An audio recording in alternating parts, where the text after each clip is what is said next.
As Michael Chejov continues sharing his insights into the art of characterization, he describes how the actor can use the mask of the character to reveal his own creative individuality.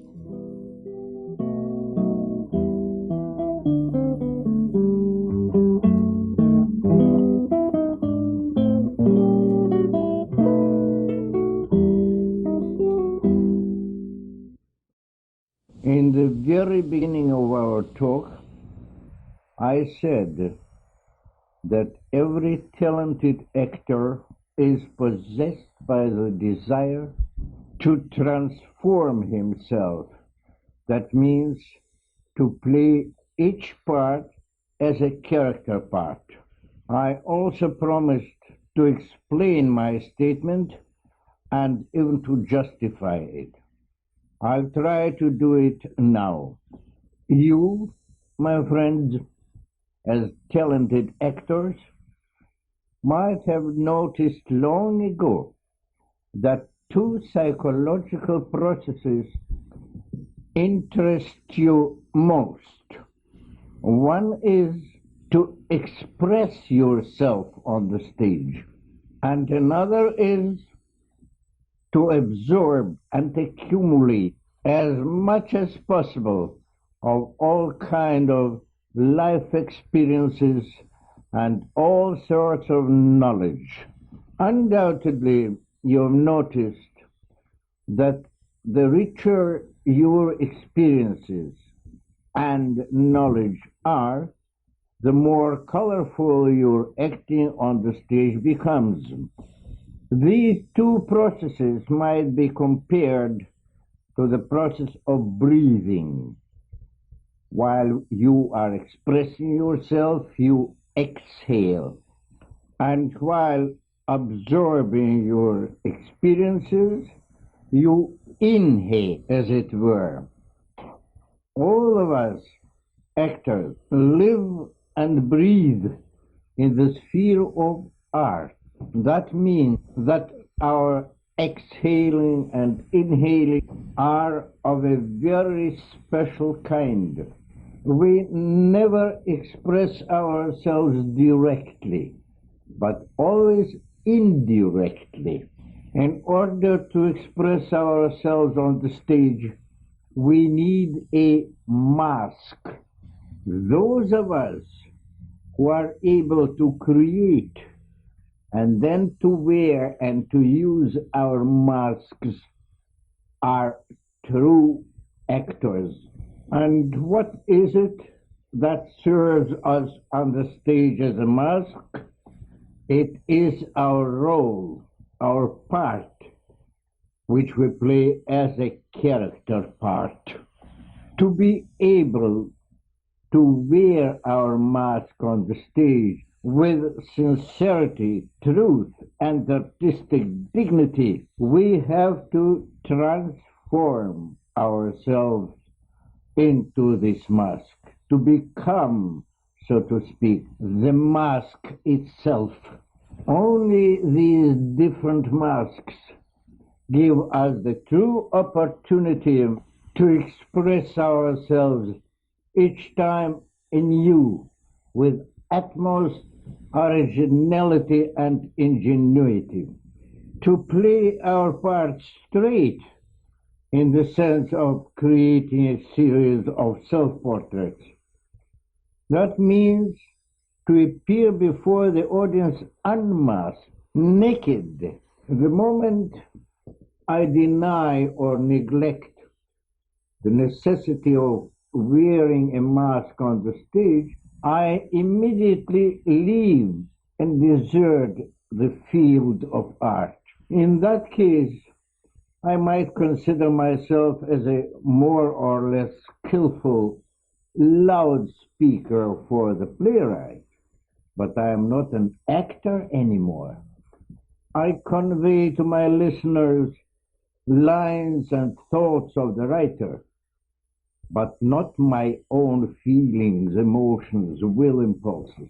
My creative imagination, intuition, my talent remain unused I do not contribute anything to the playwright's effort.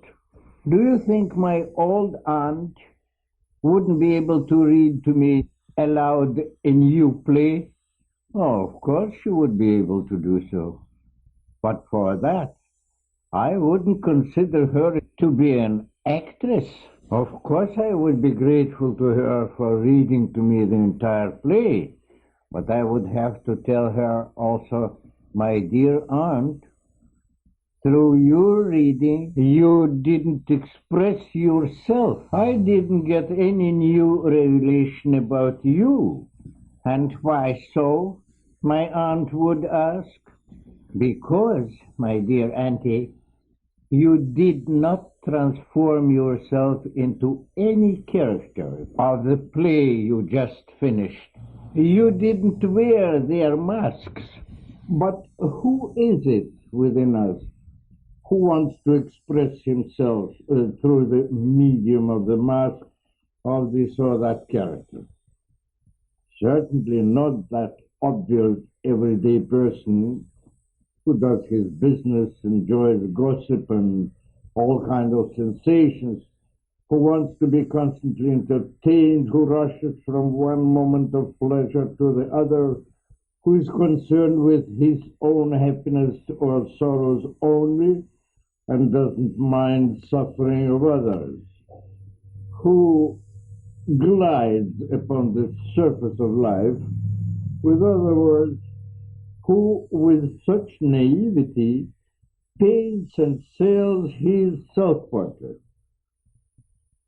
There is another, better self within us, but it is hidden beyond the threshold of our consciousness. He wants to express, to reveal himself.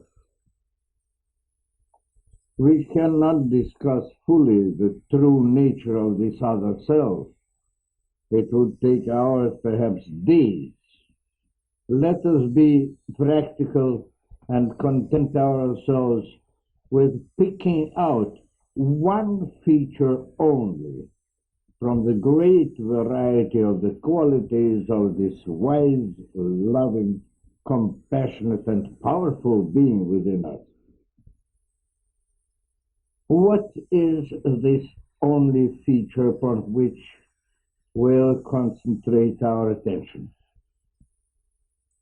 It is the attitude of our higher self which it takes towards life, people, events, and happenings around us.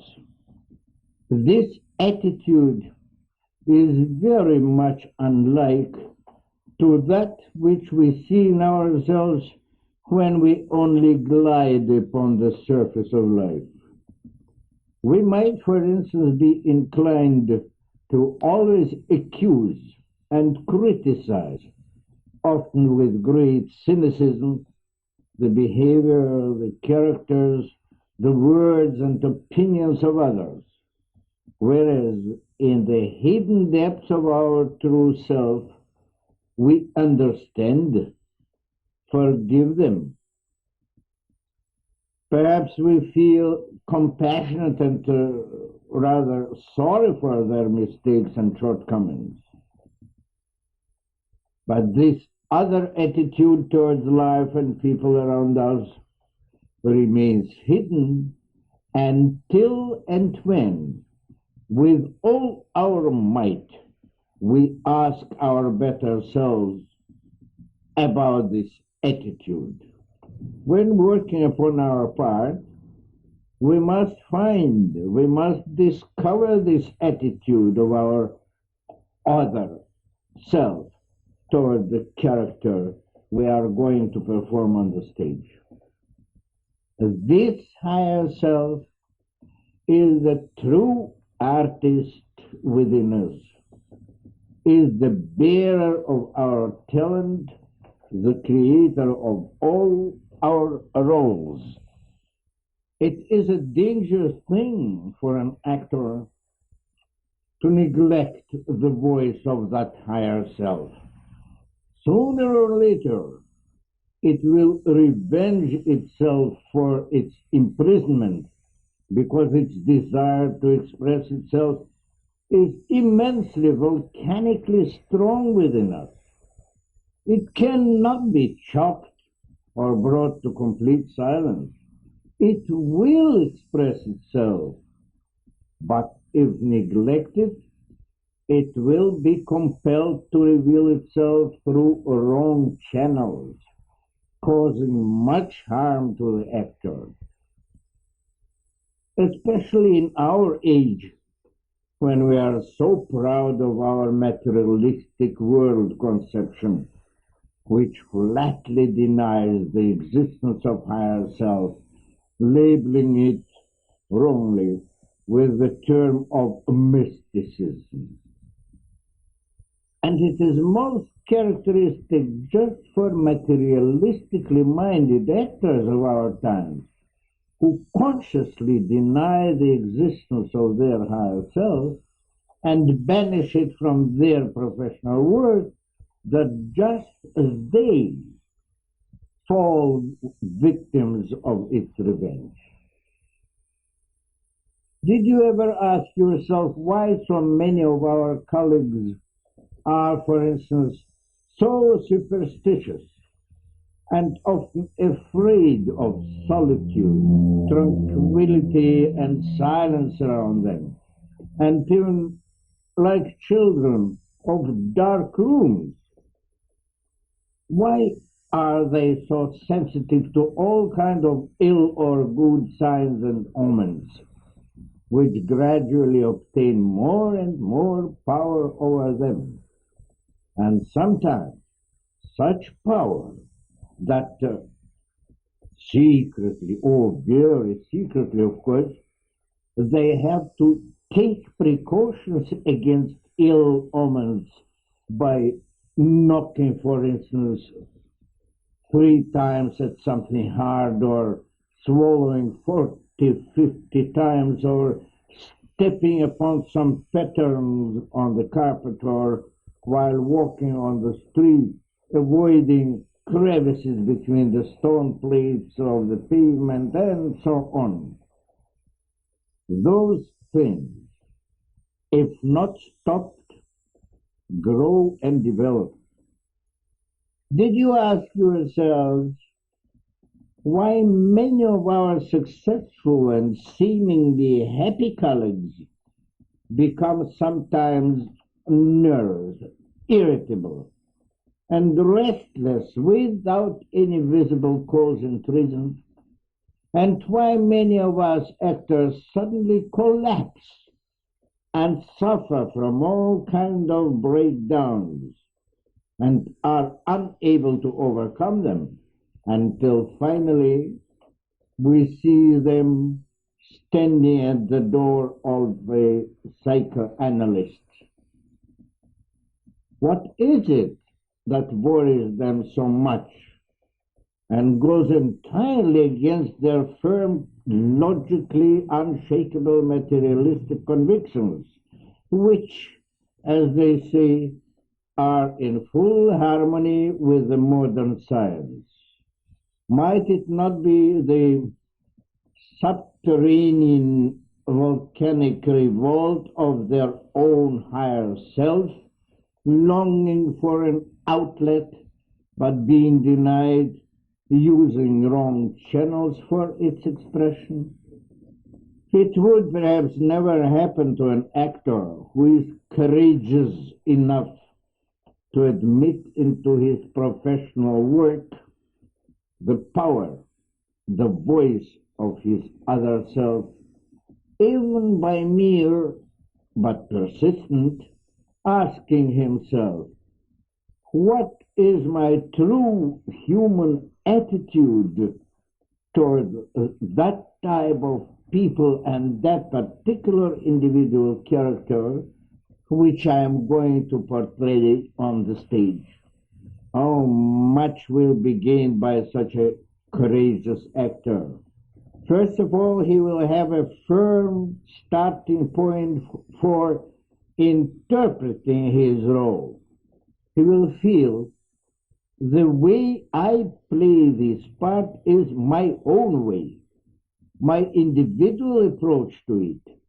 I didn't borrow it from somebody else. I don't copy anyone. I express myself through the mask of the character when transforming myself into it.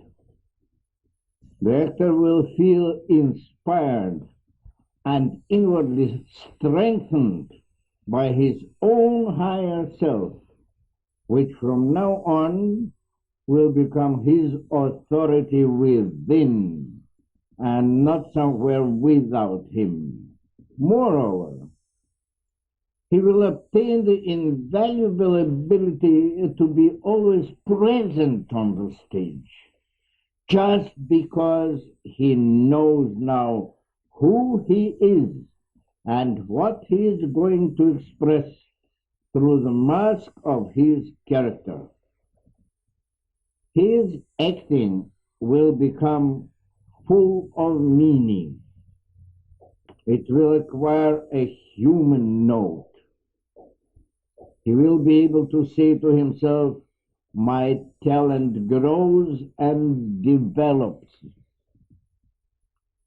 Friends, I realize that no words can convince you in that what I was trying to convey to you. But do not say no before you try it practically. I resume now of what I said so far. You play your part as a character part. It becomes for you a mask into which you transform yourself. Each particular mask gives you each time a new opportunity to express the attitude of your other higher self toward the character you are playing. By the way, it is good to distinguish between two kinds of masks. One is that which we use and wear in our everyday life. Its purpose is to hide our real feelings and real attitude towards people around us.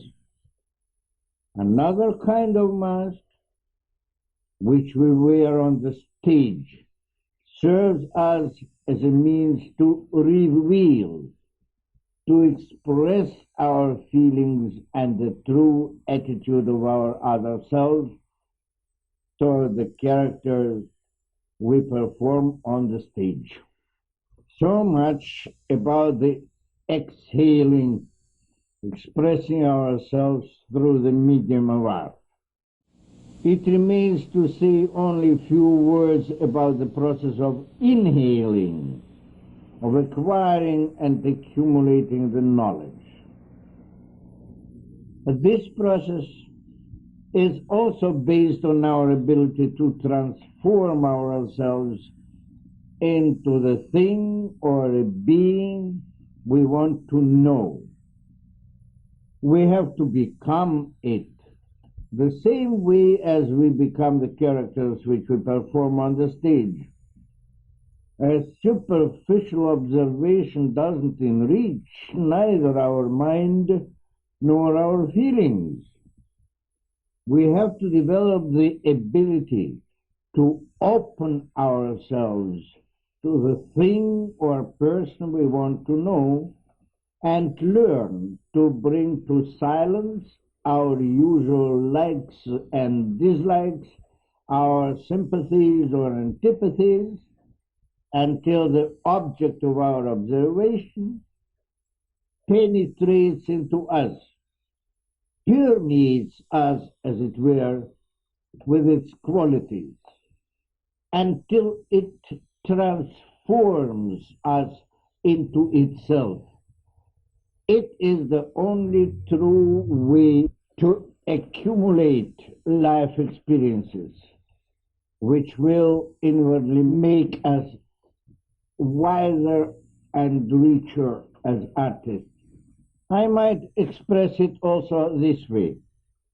Let us say you want to know, to experience some interesting personality you meet in life. What would you have to do? Certainly not to stare at this personality. No. You have to open yourself toward it and then start performing it inwardly, thus transforming yourself into it.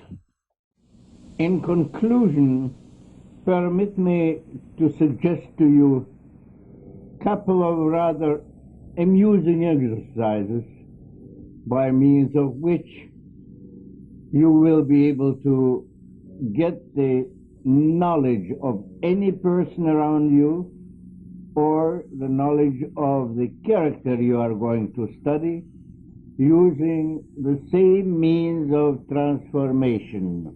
Look at the face of a person whom you don't know at all or know very little, and then try to make up yourself in your imagination, of course, so that you will feel, now I have the eyebrows of this person on my own face, the same nose, the same kind of lips and ears, and the form of the face, the form of the head and the forehead, the shape and the expression of his eyes, and so on. The more your face resembles the face of the person you are observing at the moment, the more you feel that the psychology of this person awakens within you, so that you are able to experience what this person experiences. You penetrate into his psychology. You feel that you get and acquire a true knowledge of the inner life of this person. The variation, or rather the continuation of this exercise, could be done the following way. Now you observe the entire body, the entire form of this or that person, and try to imitate, in reality, or again using your imagination, the movement of the person you observe. That will give you the same result. You will more and more resemble inwardly his psychology, and thus get the knowledge of his inner life. It is not necessary that the person is really there before your very eyes. You can use any picture, any portrait, or just remember somebody whom you saw. In this case, you have, of course, to invent many things. But it's all right, because the point is that you transform yourself into somebody else and acquire some knowledge. If it is not exactly what the person is, it doesn't matter. What matters is that you feel, I penetrate into somebody else by means of transforming myself into it, into its face, into its movements, and so forth. Another variation. Look at some picture which shows you a man or a woman dressed in a period costume. Now again, imagine that you are dressed like this person. Study the position of the person shown on the picture, and now through the period costume which you wear in your imagination, through the possible movements which you imagine will be in harmony with this period costume, you will also penetrate into the imaginary character of this figure you observed on the picture. Here, of course, your imagination plays even more important part, but as I said before, it doesn't matter. Again, I say what matters is that you feel you are transforming yourself into somebody else, acquiring the knowledge of this imaginary figure, of this imaginary person, and of its inner life. And another variation. Choose a very good cartoon or caricature. Look at this the same way you have done before, and try to move, even to speak if you wish, as this cartoon figure would move and speak according to your creative imagination. You can later on, after some experience, even combine the three variations. You can make up yourself as the person you observe and add to it the way and the manner of his movements. And finally, you can dress yourself like this person, whether it is a period costume or just the costume of today. You might, for instance, very easily dress yourself in an evening dress or wear some everyday business suit or wear a pyjama or whatever you wish. The oftener you will do these exercises, the sooner you will become sensitive to all these details of your makeup or costume or your movements, and you will notice that even while reading your script for the first time, your imagination, your intuition will be awakened at once. You will be able to penetrate into your character to acquire the necessary knowledge of it in the shortest possible time. You will inhale all the necessary qualities and feelings and characteristic features of your role without going through the difficult and painful period of toiling, unnecessary philosophy and reasoning, analytic approach to your part. It will happen as it were by itself. The character will jump into you easily, and you will be able just as easily to exhale it while rehearsing and performing it on the stage. And now to the last and perhaps most interesting variation of this exercise. Do not use any real person or any real character from the play. Try to invent the character entirely by yourself, so that after some efforts, maybe days will be required for this, so that you see this person invented by yourself in all the details, its face, its movements, its outer appearance, and then try to transform yourself into your own creation, so, as you have done before, as if it were given you by the playwright, or you saw it on the picture, or you saw it in reality. This creative process will increase immensely your ability to inhale and to exhale, that is, to study and to perform your character. Well, my friends, I think it is enough for tonight. Thank you very much, and good night.